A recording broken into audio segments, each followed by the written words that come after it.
Bakit gusto mo palagi maghalaman? Bakit gusto ko palaging maghalaman? Nang nenenok ako din. May nag-comment, si Ma'am F. Ang dami niyo pong plants. Papakita namin yung mga laman namin dito. Mama! Hindi po ako yung mahilig sa halaman. Nanay? Si Mama talaga yun. Simula na siya maglinis. Siya yung nagme-maintain dito. Nagdidilig. Katulong niya si Papa. Bakit gusto mo palagi maghalaman? Bakit gusto ko palaging maghalaman? Pre, para maganda yung paligid natin. Tapos presko. Ikaw, ayaw mo bang maghalaman? Gusto. Oo. Di tulungan mo ako maghalaman. Ba't dumabi ng dumami? Siyempre, nang nenenok ako din. Ano yung nagninenok?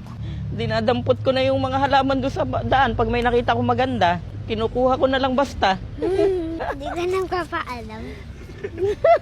Tsaka pag yung malaki na tapos meron ng tumubo na maliit, ililipat na ni Mama. O, ganon. O, diba? O, tulungan mo na ako maghalaman. Ililipat natin yung mga may mga tubo-tubo, yung mga suloy. Alam mo ba yung suloy? Hindi.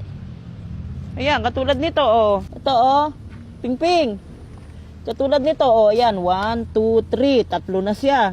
Pwede mo na siyang ilipat. Ito, ililipat mo na. Magiging 3 na siya. Oh, dadami na siya. Ganon. Kaya pala maputol to eh. Putol kasi nasira yan. Nasira. Gusto mo rin maghalaman para... Presko! Oh. Ang lamig! Ito mo, dami nating Ang halaman. lamig! Tsaka libangan ni Mama. Pag nakakapaghalaman si Mama, masaya. Bago, kailangan malinis yung halamanan mo. Lagi ka magwawalis. Kunin mo yung walis, magwawalis tayo. Yan yung walis ko eh. Yan, kailangan lagi mong lilinisin.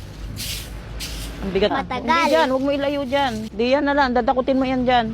Bye vlog! Bye vlog daw, bye vlog. Nakalaang vlog. Ikaw Ang pangit naman ng walis ko.